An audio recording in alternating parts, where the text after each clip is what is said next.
सहर जमा हर साल जश्न तलत का आयोजन करती हैं। इस साल का यह आयोजन इसलिए खास रहा क्योंकि यह साल तलत महमूद की जयंती का शताब्दी वर्ष है।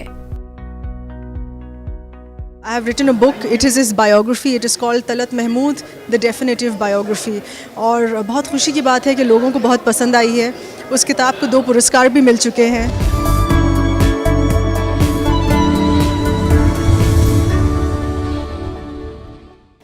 गज़लों के शहंशाह तलत महमूद का यह शताब्दी वर्ष है।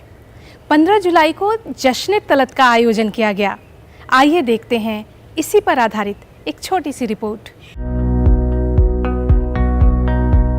सोमवार 15 जुलाई की शाम संगीत प्रेमियों के लिए खास बन गई। दिल्ली के कमानी ऑडिटोरियम में गज़ल की दुनिया के शहंशाह तलत महमूद की 100वीं जयंती का जश्न मनाया गया।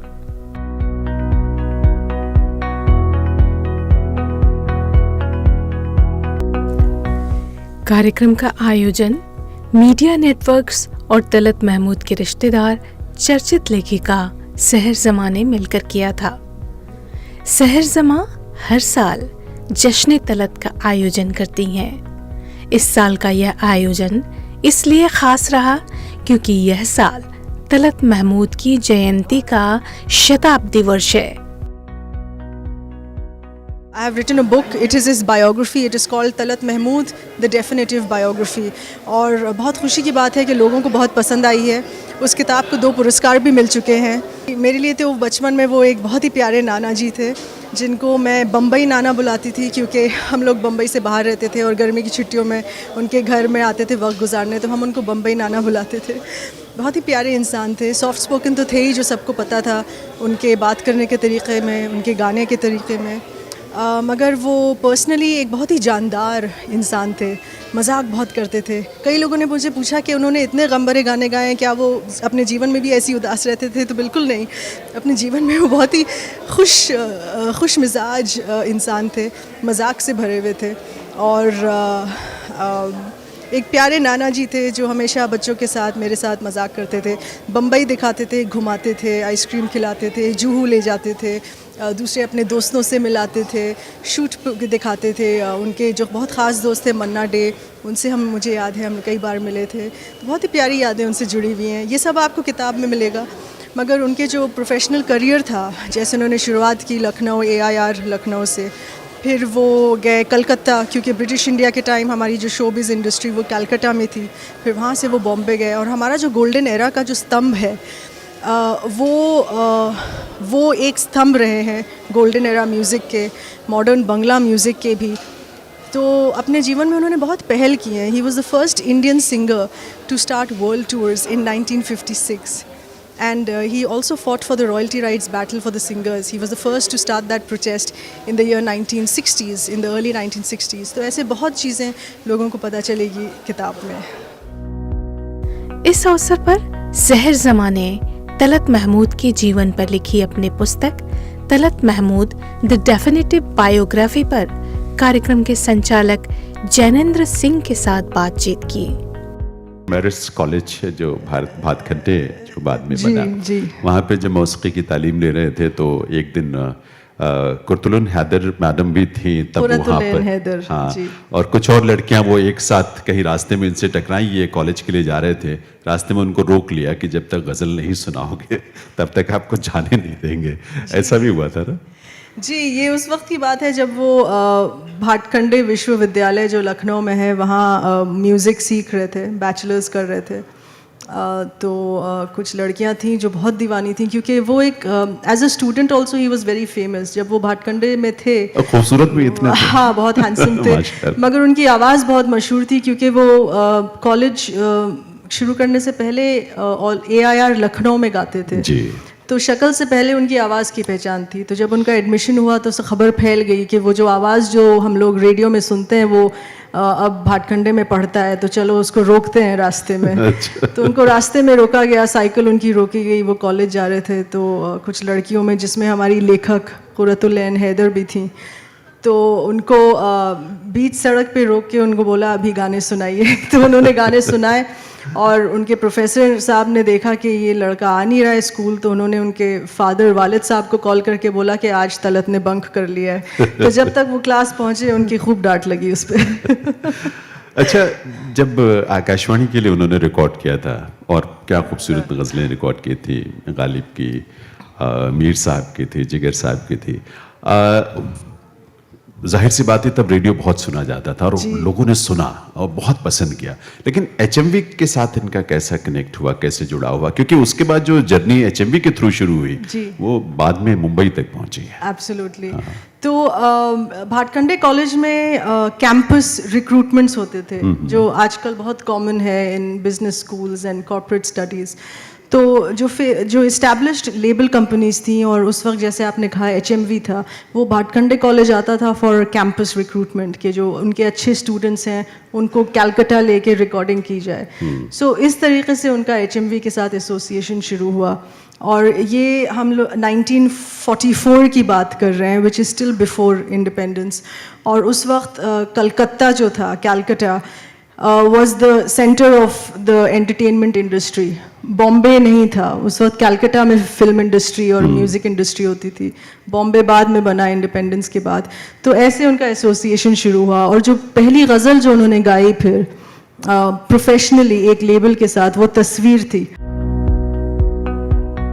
मखमली आवाज़ के मालिक तलत महमूद का जन्म 24 फरवरी 1924 को नवाबों के शहर लखनऊ में हुआ था। प्रारंभ में तलत महमूद ने लखनऊ आकाशवाणी से गाना शुरू किया। उन्होंने 16 साल की उम्र में ही पहली बार आकाशवाणी के लिए अपना पहला गाना रिकॉर्ड करवाया था। इस गाने को बेहद प्रसिद्धि मिली। उसके बाद उन्होंने पीछे मुड़कर नहीं देखा। उन्होंने फिल्मों में भी काम किया। जश्न तलत एक सुंदर अवसर था उनके कामों को याद करने का। जश्न तलत के इस आयोजन में तलत महमूद के कालजयी गीतों की चर्चित गायक अमरीश मिश्र ने भावपूर्ण प्रस्तुति दी। दिल को समझाने तेरी याद चली आई है, फिर वही शाम वही गम वही तन्हाई है। दिल को समझाने तेरी याद चली आई है। गायक अमरीश मिश्र तलत महमूद के गीतों के मुरीद हैं। उन्होंने तलत महमूद के गीतों को काफी हद तक निभाया भी, जिसे दर्शकों ने काफी पसंद किया।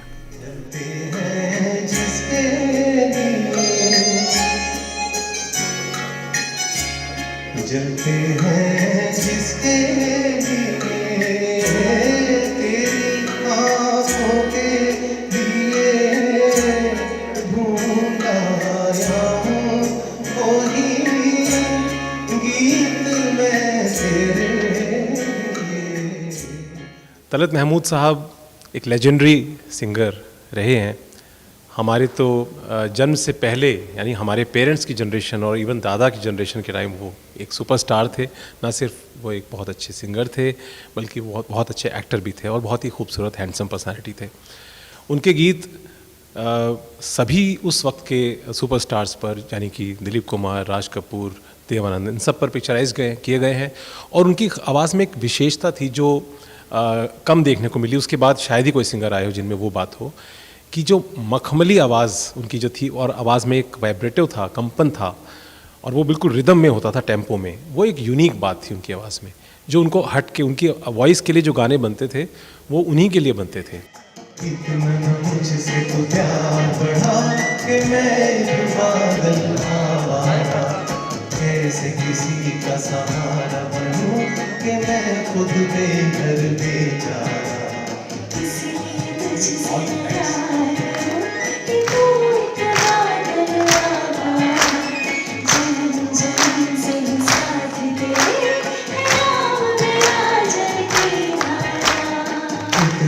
मुझसे तो प्यार बढ़ा कि मैं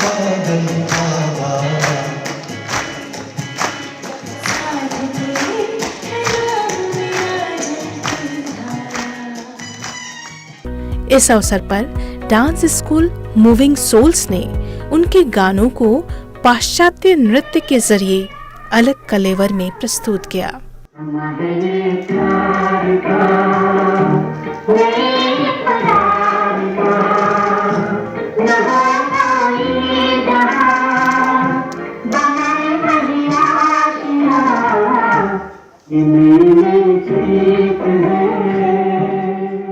अगर मैं अपनी बात करूं तो मैं बहुत छोटा था, मेरे फादर को काफ़ी सुना करते थे इनकी गज़लें, तो मुझे तब से याद है मैं गुनगुनाया करता था उनके साथ। इनके म्यूज़िक के बारे में मैं सिर्फ यही कहूँगा कि बहुत ही ठहराव है इनके म्यूज़िक पे, इनके लिरिक्स बहुत ही मीनिंगफुल हैं। तो मैंने सोचा कि क्यों ना जो हमारा हम लोग जो वेस्टर्न डांस करते हैं, क्यों ना इनके गानों पे हम कुछ क्रिएट करके दिखाएं। तो फिर हम लोगों ने सालसा मिक्स करके इनके गानों पे हम लोग परफॉर्म कर रहे हैं। इतना न मुझसे तू प्यार बढ़ा कि मैं एक बादल आवारा, कैसे किसी का सहारा बनूं कि मैं खुद बेघर बेचारा। संगीत, साहित्य और नृत्य से सजा यह खूबसूरत आयोजन दर्शकों के लिए बेहतरीन अनुभव था। इस शाम ने सभी को तलत महमूद की कालजयी गीतों को फिर से याद करने का एक सुनहरा अवसर दिया। जन्म जन्म से